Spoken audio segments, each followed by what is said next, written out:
Shalom, saudara-saudara yang dikasihi Tuhan Yesus Kristus, selamat pagi. Selamat berjumpa lagi pada renungan harian di pagi ini. Damai sejahtera Allah Bapa dan sukacita Roh Kudus menyertai kita semua. Kiranya kasih dan hikmat Tuhan Yesus Kristus menyertai dan menolong kita untuk melakukan tugas dan pekerjaan kita masing-masing.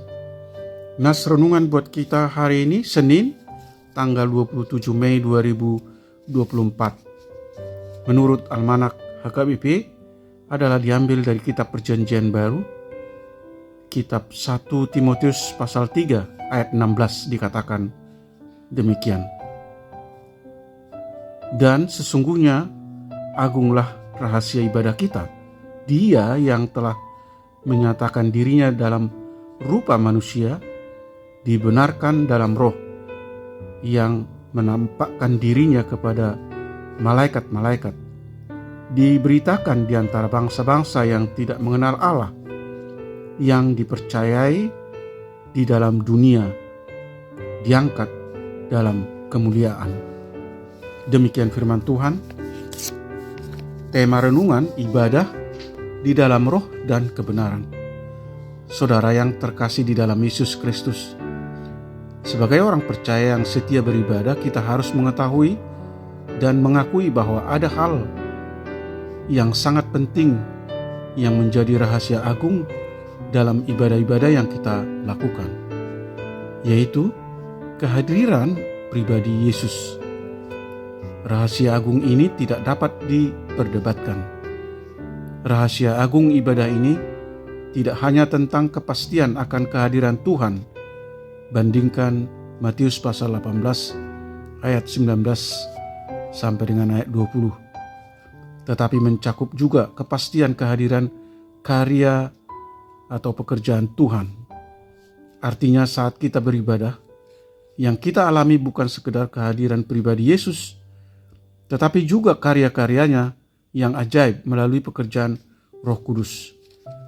Jadi ada karya Allah yang dinyatakan di tengah-tengah orang percaya yang berkumpul, bersekutu dengan hati berdoa, bersekutu dengan sehati.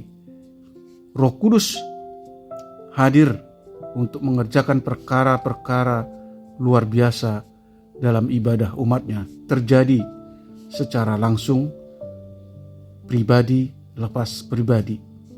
Oleh sebab itu, mari sungguh-sungguh atau sepenuh hati dalam beribadah. Kehadiran Yesus dan karya Roh Kudus harus menjadi prioritas dalam ibadah kita, bukan hal-hal lain. Sebab dalam 1 Timotius pasal 6 ayat 4 sampai dengan ayat 5 memberi peringatan bahwa ada orang-orang yang mengira ibadah itu sebagai suatu sumber keuntungan jasmani. Biarlah kita tetap menjadi berbeda dengan orang-orang dunia, karena di dalam ibadah kita selalu mengalami kehadiran Tuhan. Saudara yang dikasihi Tuhan Yesus Kristus, melalui ibadah kita dapat merasakan persekutuan dalam Tuhan, itu membawa damai sejahtera di dalam hati dan pikiran kita masing-masing. Jadi marilah kita di dalam ibadah benar-benar merasakan kehadiran Allah melalui roh dan kebenaran, agar ibadah kita diberkati Tuhan, bukan untuk mencari keuntungan. Amin. Mari kita berdoa. Bapa Surgawi, Allah yang kami sembah di dalam Yesus Kristus, terima kasih Tuhan atas pengajaran firman-Mu pagi ini, bahwa ada hal yang sangat penting yang menjadi rahasia agung dalam ibadah yang kami lakukan, yaitu kehadiran pribadi Tuhan Yesus Kristus melalui pekerjaan Roh Kudus. Karya Allah dinyatakan di tengah-tengah orang percaya yang sedang berkumpul, bersekutu dan berdoa, yang terjadi secara langsung atas pribadi lepas pribadi. Oleh karena itu, tolong kami Tuhan untuk memiliki pengetahuan yang benar dan semakin mengenal, percaya bahwa Yesus adalah satu-satunya Tuhan dan Juru Selamat umat manusia. Dan kami semakin menghormati Allah, semakin mendalam penyembahan kami. Tuntun kami Tuhan supaya kami dapat melakukan penyembahan dalam kebenaran dan roh yang melibatkan pemikiran atau pengertian yang benar, kepercayaan yang benar, dan cara yang benar. Semakin mendalam penyembahan kami, semakin kami menghormati Allah, dan semakin kami memuliakan Tuhan. Berkati kami semua anak-anak Tuhan, para pendengar renungan pagi ini. Limpahi kami kesehatan, sukacita, damai sejahtera Allah. Mampukan kami bersyukur dalam setiap kondisi apapun yang kami alami.